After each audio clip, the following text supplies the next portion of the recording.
Welcome to Season 2, Episode 15 of the Amplified Marriage podcast. Today we are in Part 3 of our Pick Your Poison series, and we are going to be chatting about projection and gaslighting.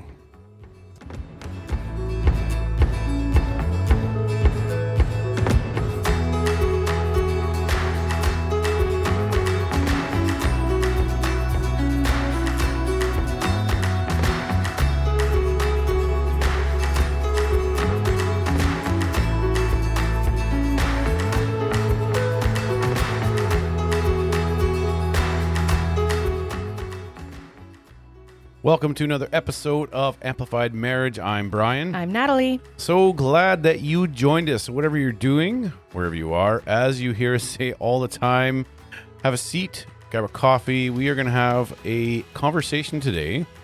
We are actually continuing into Part 3 of our Pick Your Poison series. That's right. So if you missed last podcast, Part 2, we talked about defensiveness and we talked about stonewalling. So we kind of gave some examples. We dove deep into what each of those mean, I guess would be the right word, and then an antidote On how to deal with defensiveness and stonewalling. So if you missed it, go check it out. Right. Every time we do one of these episodes, we move into a new topic as we're doing research and kind of preparing our way through this and studying our way through this. We always look back in our own relationship and we're like, a lot of these cases, like honestly, for all of you Amplified Marriage family that have been listening to us in a while, there's been times that we've actually got into arguments before we've had to record a podcast. Yeah. Because we disagreed on something that was said or the way we were going to say it, or it actually struck a chord. You're like, man, I actually do this. Or she would point out that I would actually do this. Right. And I would be like, no. And then I would be and a discussion or an argument would ensue. Sometimes it heated a few times, and we've had to actually come to resolution before we could even record. Yep.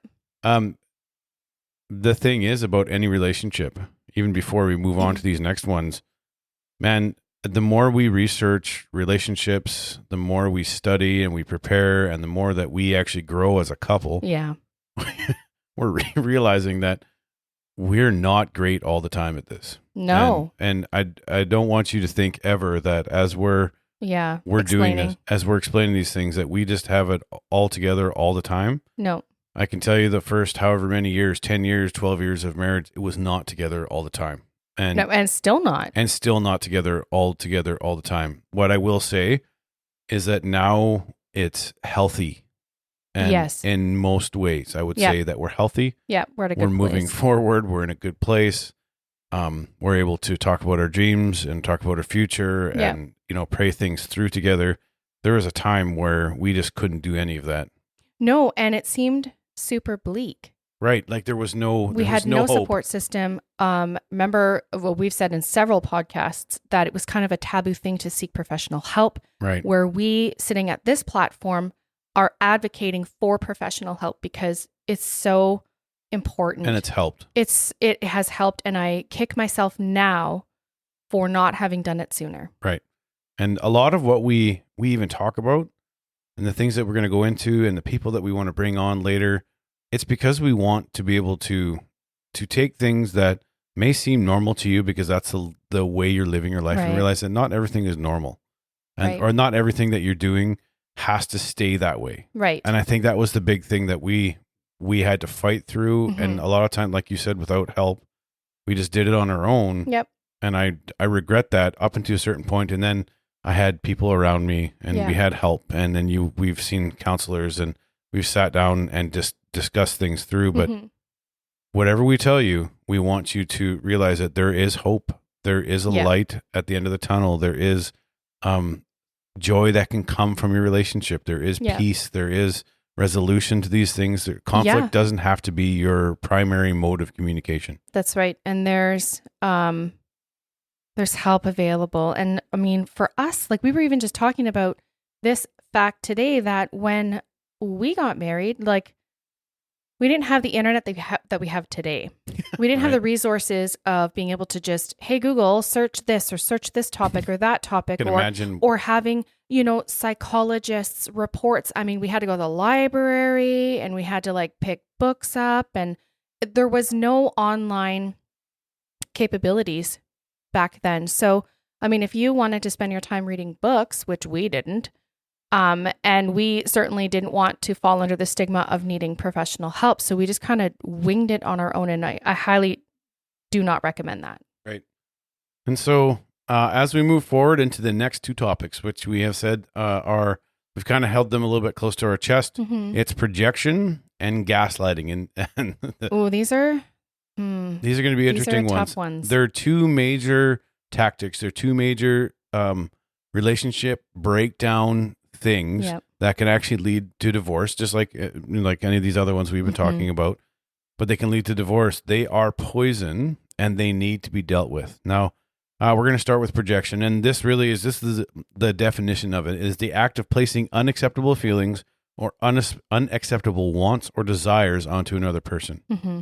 And the example is a person who feels inferior constantly accuses others of being stupid or incompetent. Right. So you're essentially projecting your insecurities of how you're actually feeling onto somebody else so that you don't have to feel those. Right. If that makes sense. And you might think, well, that's just stupid.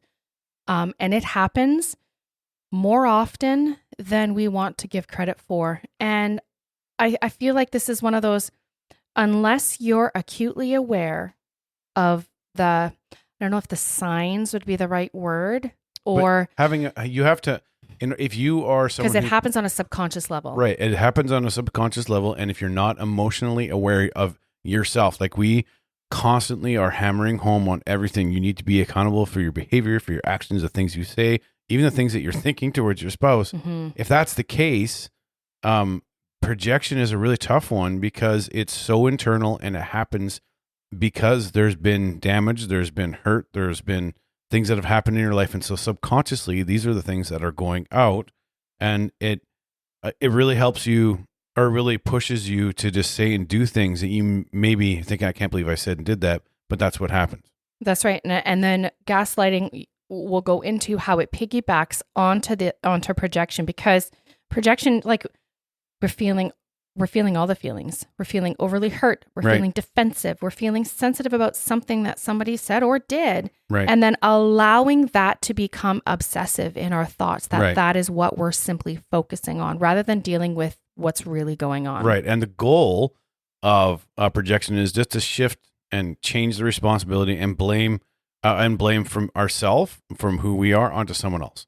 So it's really easy for us to project something. And so we don't actually have to deal with it, or deal with the emotion, or deal with the fallout or the consequences. Yep. But if we blame someone else, then we absolve ourselves of responsibility. That's right. And let's just, talk about the elephant in the room. Yes, projection is a form of emotional abuse. Absolutely. As is gaslighting, as is defensiveness, and scapegoating, and all those. Contempt and criticism. And so if you have found yourself kind of at the victim end of abuse, you might be totally unaware that is what is actually happening, that your spouse or your family member or your friends or your coworkers, your boss, whoever, might be projecting their feelings onto you because you have such little worth and little identity and little, what's the word? Value? Unsure of your own reality. Right. That you take whatever they say hook, line, and sinker and you adopt that as your own. Right. It's so twisted. Right. And the thing is that projections oftentimes, they are a defense mechanism that's built up and it usually comes from the ego. I'm sure everyone's projected, but I'm sure I know there's been times in my life where something has gone wrong at work, and instead of just being and owning it and saying, you know what, that's my bad, that's my responsibility. Yep. My ego was pushing me towards, no, I don't want to take the hit for this. My pride gets in the way, and I'm not actually going to deal with it. Right. So our kids, when we were talking about this and stuff, they're like, well, what is that? Can you give me an example? And so here's the example that I gave. And then we'll add another example when we get into gaslighting of both of those at play. So I had said to my son, hey, so what if I had said to Dad, hey, I can't believe that, you look like you're putting on some weight. And I'll say that because he would never say that to me. When all the while it shifts the focus off of myself for feeling incompetent or feeling shame because I actually put on weight. I then deflect that onto him and project my own insecurities onto him. And then he's like, well, I don't think I gained weight. And then I find him, weighing himself in the bathroom. And he's like, oh my gosh, I did gain weight. When all the while it had nothing to do with him. But he internalized that and took that on as part of his own being. Because you projected it onto me. Exactly. And I'm like, oh man, because, and I'm insecure in that area. Now someone could, here's the other part of that is that someone could project something onto you and you just be like, whatever. That's a big no. I know that I haven't. I've actually lost, there's been times where someone has said to me, oh, it looks like you've gained weight. And I was actually on the scale and they haven't seen me in a while. And I've actually lost 15 pounds. It's happened. And but I was but that part I was actually aware of myself. I was confident in what I knew. But sometimes in areas, because everyone's insecure in a certain area, when Natalie would say that to me, if that's the case, I would go to the bathroom and be like, man, maybe I have. Oh crap, my pants don't fit right, or my shirt's kind of stuck to my belly now, and be insecure about it on my own because of what she said to me, because she was trying to get the focus off of her. That's right. Even though I wasn't necessarily focused on that, she was, and she didn't want to have to focus on it. And you're like, the golden rule of, if you've got nothing nice to say, why say anything? And you're right. Was that comment completely necessary? Yeah, right. No. Right. And oftentimes people who project on a regular basis really have a difficulty putting themselves in other people's shoes. Right. And the thing about that is part of the antidote to projection is actually being emotionally aware. And you've heard us say before, there's a pastor that we follow that he says, you don't know what you don't know. Yeah. And after this and today, you're going to know a little bit more about projection. You're going to hear it. You may even see it in yourself. But the thing is that projection actually is blind spots. They're blind spots because we're not aware of it. And almost everyone has engaged in this. I've engaged in it many times. It's difficult to know when you're doing it, but the things that we're gonna speak on next, even some of the things that we project onto others, and maybe this is something that you're doing. Did you have something you want to add? Well, it clouds your own vision, right?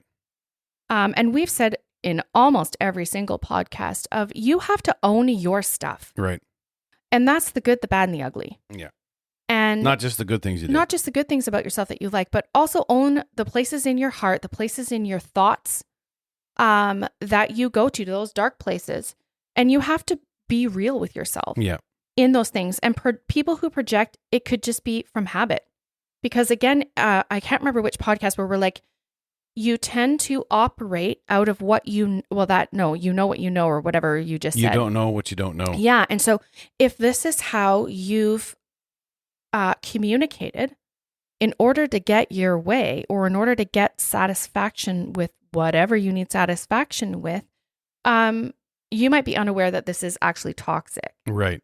But it does cloud your vision, and it skews your own perception of reality. Right. And that in of itself, when we move into gaslighting, which alters someone's reality, it manipulates it. Projection takes that, it morphs a person or situation into something that was not even there and that they're not. Right. Right? Because you can't cope with those feelings within yourself. Right. And a lot of when you are involved, or you are, projection is the way that you communicate. Yeah. You become really susceptible to placing yourself as a victim. Oh, you put yourself in the self-victimization. No one else does it for you. You're not no one else is blaming you for something, but you're doing that. And that generally always is an indication that there's something inside you that needs to be addressed. Right. And if you are a person who is a victim of this, really step outside the situation and really observe. Right. There's something to be said about people, of observing people and people who communicate. Right. Because if somebody's always the victim and they do nothing wrong and they're always blaming other people, the chances of them being huge projectors is really high. Yeah. Right? That's for sure. And so here's some of the things that we say we, project. because we've done this. We're all part of this, but people will project fear and anxiety, shame, insecurities, from childhood pain that they're dealing with, trauma, repressed desires. Oh, our parents.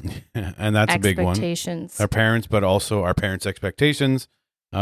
judgment, unfinished business, the pent up emotions that you're not actually dealing with, and some of the core beliefs. And that actually is the core beliefs thing is a whole nother topic because of the way the polarization of varying opinions in our current climate and culture.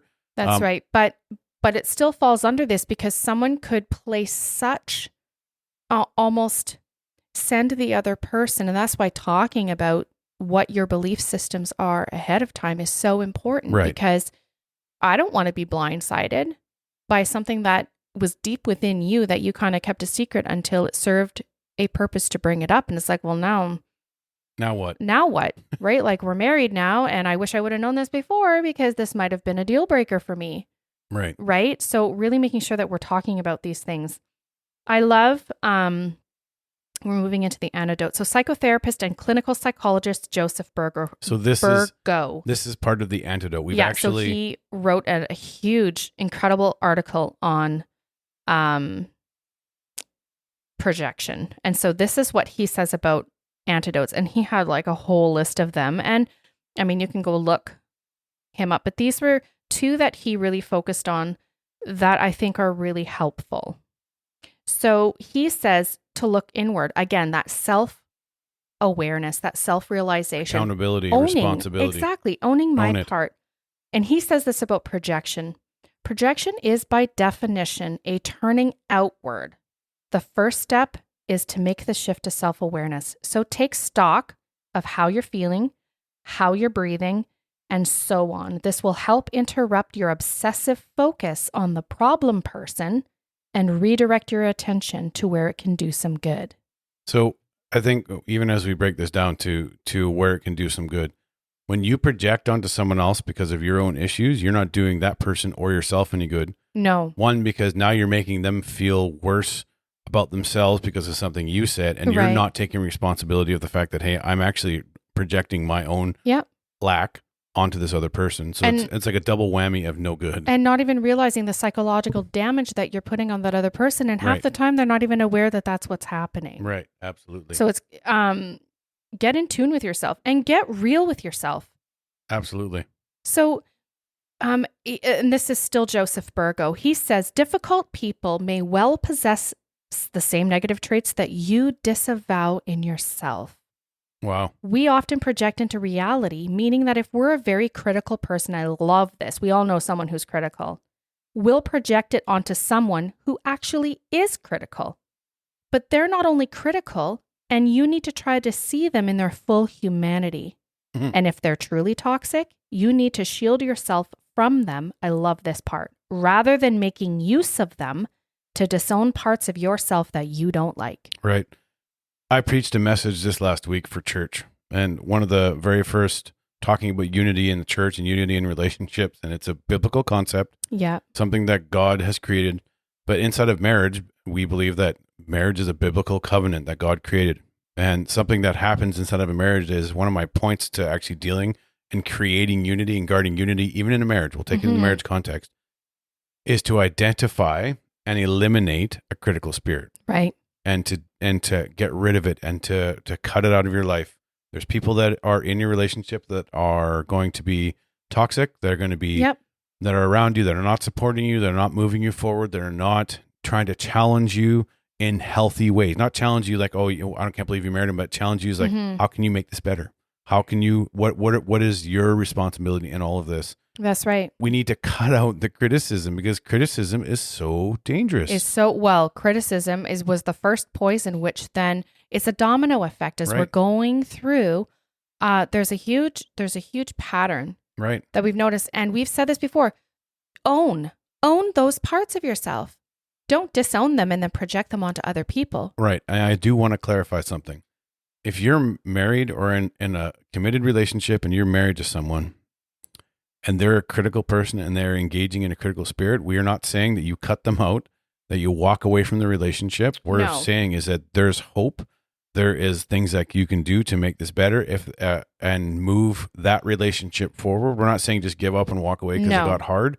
No. And we have been together 20 years only because we haven't given up when it got hard. That's right. And then there's a time where it's time to walk away. Yeah. Right? And so just saying, well, this is this person, so they've been projecting for years. Well, that's it. That's the end of my marriage. That's not true. That's not what we're saying.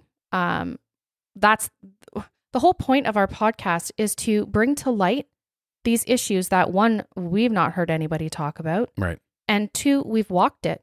Yep. So, and what we haven't walked, we bring guests on. Yeah. And that's very important. And it's to bring awareness to a situation where this might be the very thing that you're like, we need help. Right. We need professional help. And I suggest that if that's you and you find yourself eye opened, the light bulb has gone off, seek professional help. Right. Get the help. Right. And so obviously you've heard us say it a few times. It's gaslighting, and just in how that works in the relationship. So this is what gaslighting aims to create an amount of confusion of self-doubt in the victim. Now, the term is actually based on a stage play and movie called Gaslight. And this is from 1938. 1938, where the husband attempts to drive his wife crazy by dimming the lights in their home and then denying the lights were dimmed when his wife points out this fact. So trying to alter her reality by saying something isn't actually happening. Right. So wife is sitting in the kitchen, leaves the kitchen, turns the lights off, does whatever else she's going to do, goes back to the kitchen, the lights are on. Yeah. And then she makes a comment saying, hey, like, did you turn the lights on? No, you must have forgot to turn them off. Right. Right. So then she's like, maybe I forgot to turn them off. Okay. But then over and over and over and over again to infinity and beyond. It's that same repetition in everything. And it's a form of emotional abuse because because it causes victims to question their own feelings, memory, instincts, and sense of reality. And this is so dangerous. No, I want you to stop Amplified Marriage family and just in a minute, just do these following phrases sound familiar? You must be going crazy. That's not what happened. You don't know what you're talking about. Oh, you're just imagining things. Oh, no need to be sensitive. I was only joking. Do you have someone in your life, in your relationships maybe it's with your spouse, maybe it's just a relationship. Are they saying things like this to you? Then you might be on the recipient of some gaslighting. That's right. And the whole thing is to manipulate you into doubting your feelings. And the one who's doing it is aware that they're doing this. And it's about they want to control the situation. They want to control the other person because it gives them a sense of I think there's a sense of satisfaction. And look, I have power. I can do this to someone. Yeah, and they control the narrative. And I think, but also on the other side of things, there's also that side where, because do you want to get to the story that we want to kind of bring along? Well, not quite yet. We'll get there. Okay. So they want to manipulate you into doubting your own feelings. They want to confuse you and make you doubt yourself so that you'll more likely go along with what they want. Right. I'm very passionate about this because not only has this happened in our marriage, and I can't say it has happened like we're going to tell one story where it was very obvious. Maybe it's happened before and I'm just, I don't know, it didn't come back to memory. But as an adult with people in my life, this has happened over and over and over again. The truth is those that you have a unique perspective to this because it's been happening for as long as we've been married with your family. It has been just toxic right from the beginning. But at the beginning, we didn't realize what we were getting into. We didn't know what it was. And it's just. And you just slough it off and you justify it if you want us to go into more depth about that and about narcissism and the effects that has on people, right? Give us a shout out. Email us, reach out to us. And if none of you don't, then later on, I think as I can put my thoughts down on paper, really break it down into a series on this because it is so important to talk about these things. Right. And so even as we move on to gaslighting, here's just some other words that kind of just help describe gaslighting. It says they trivialize. They minimize feelings, suggest your emotions don't matter, or accuse you of overreacting. Ooh, countering. So they question your memory and then they make up new details or deny that something happened that actually did happen. And then in turn, they switch the narrative so that you're being blamed for something that they did. Again, and again, there's so much of the projection and gaslighting work together. It's Goodness. Bizarre how the two work together so much. So Yep. withholding, they brush off your attempts to have a discussion or accuse you of trying to confuse them. Then they divert. So when you bring up a concern about a behavior or something that they've done, they change the subject or turn the narrative around to make it look like you're making it up. Well, it's almost like they're allergic to taking responsibility for the behavior. Oh, for sure. Right? Forgetting or denying. This one was so obvious with the stuff that we walked through with your family. When you mention a specific event or something they said, they might say they can't remember or tell you it happened at all. Right. And like sometimes literally like 2 hours later. Like something happened, it was not good. You're like, okay, we got to deal with this. And just being, oh, that's not what happened. That's not what was said. And there sometimes was a cloud of witnesses. Like, oh gosh, 8 people were there. 8 people were present. They all said it happened. And that person would just deny it. It was bizarre.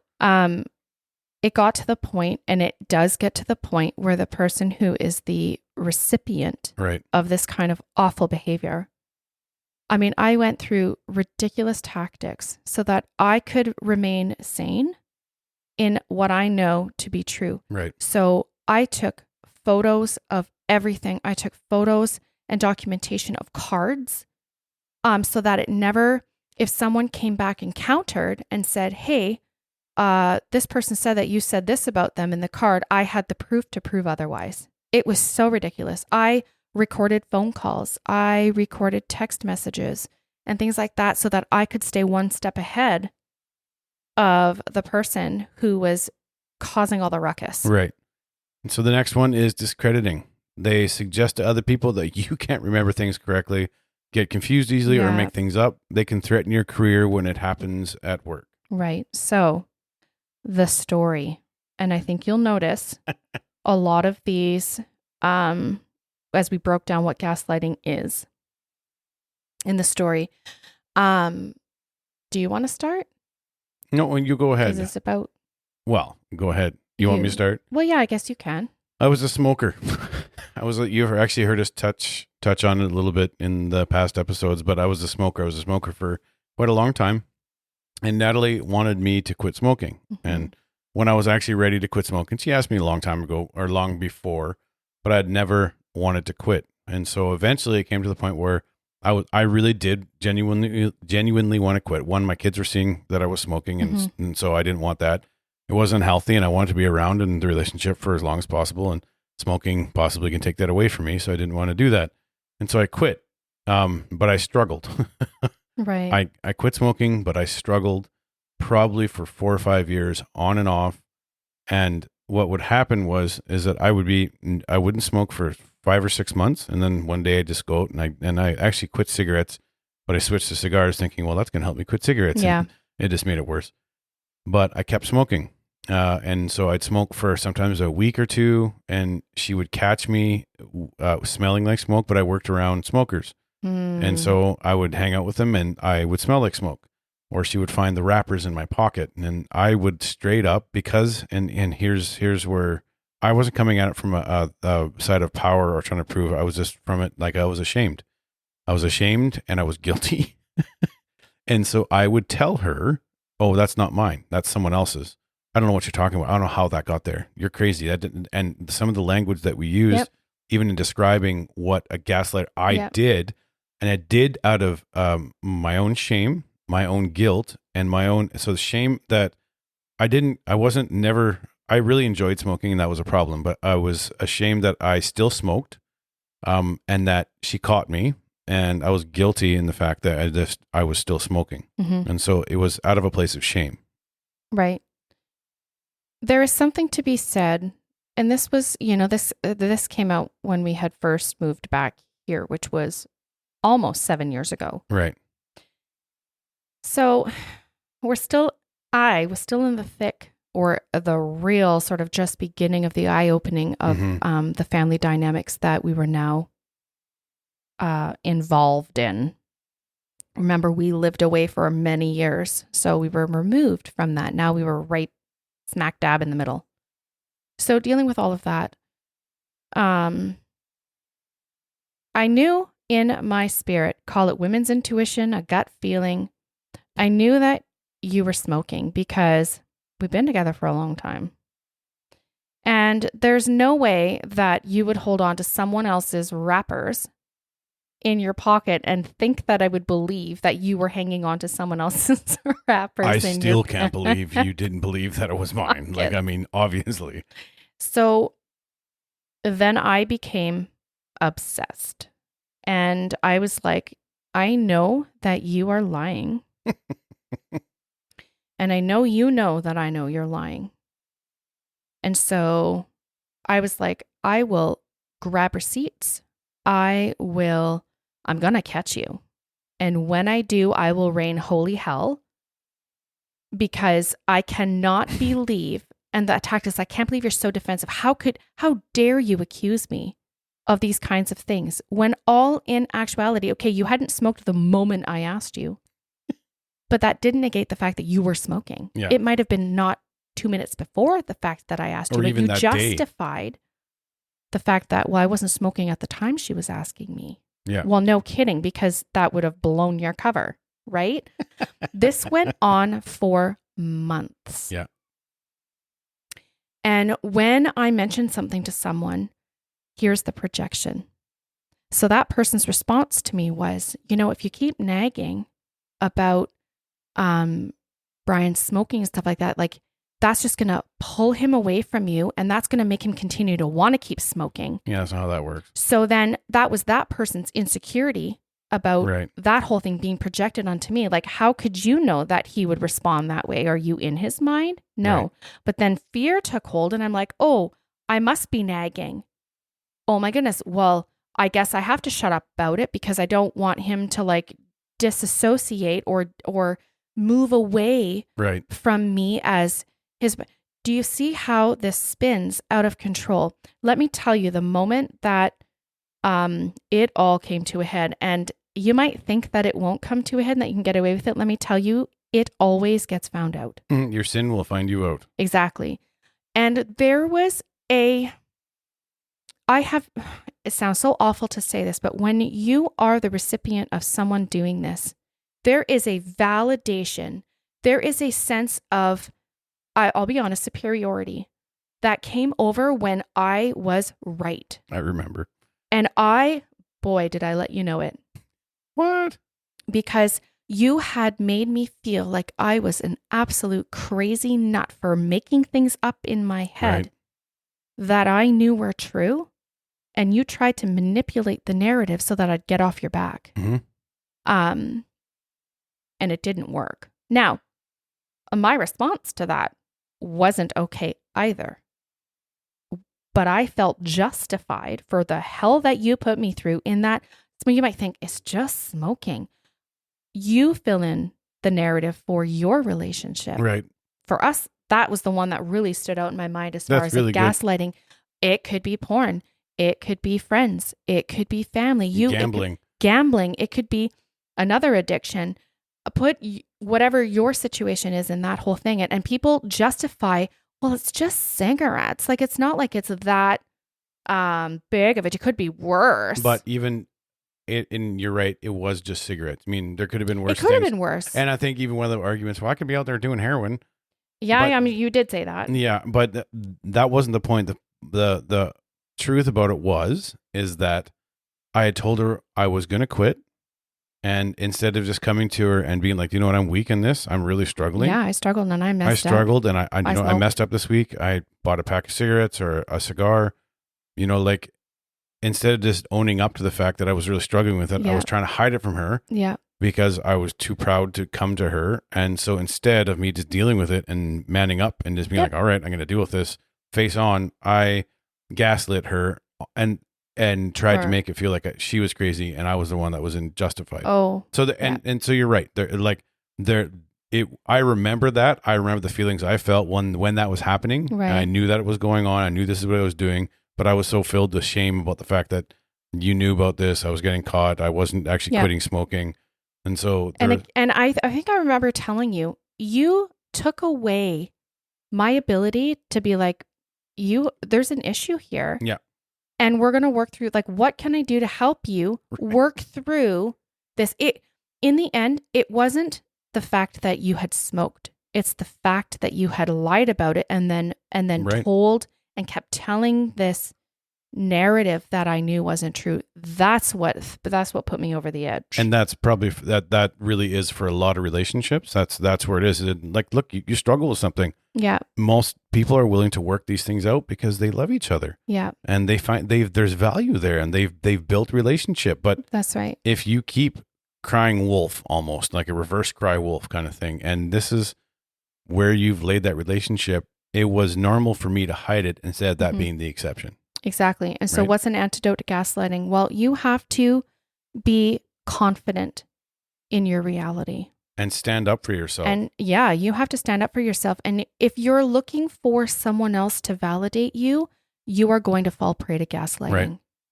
Right. That's just how it goes. So you need to be confident in your reality. If you have to journal your experience so that you can remain in the right state of mind, do it. And ultimately what helped me was professional help. Right. This is one of those areas that is sneaky. I listened to a psychologist on YouTube. It's Dr. Ramani, and I hope to God I pronounced her name right. I was like, where have you been all of my life? This woman does not know who I am. She's phenomenal. She has a whole series on narcissism and gaslighting. And she had said that what I'm going to share with you is also a form of gaslighting, which I would have never pegged as gaslighting. So she says and this actually happened to me, where I went to a Christmas party with someone in my family. And oh my gosh, all the stops were pulled out. I remember looking, going, who are you? This is what I was thinking. I'm like, this is not how you are behind closed doors. But so put on this narrative to people that they didn't know. Mm-hmm. And I began to question, well, maybe I was overreacting.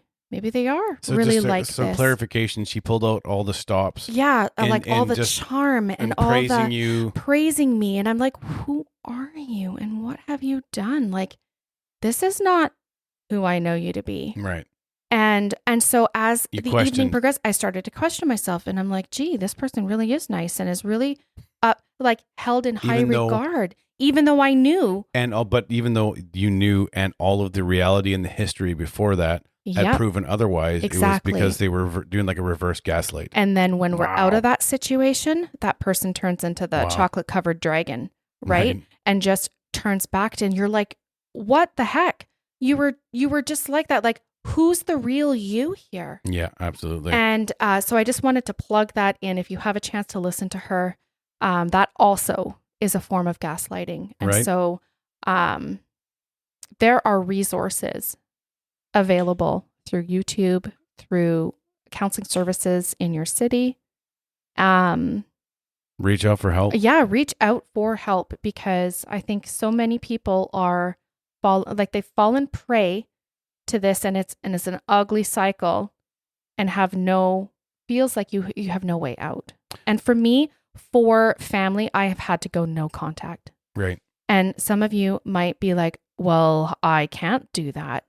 Then you need to establish some really severe boundaries. That's a whole different discussion. Right? So, an antidote for myself in my situation was to go no contact. Right. And so we can go deeper into what that looks like and how that happened and what sort of led up there.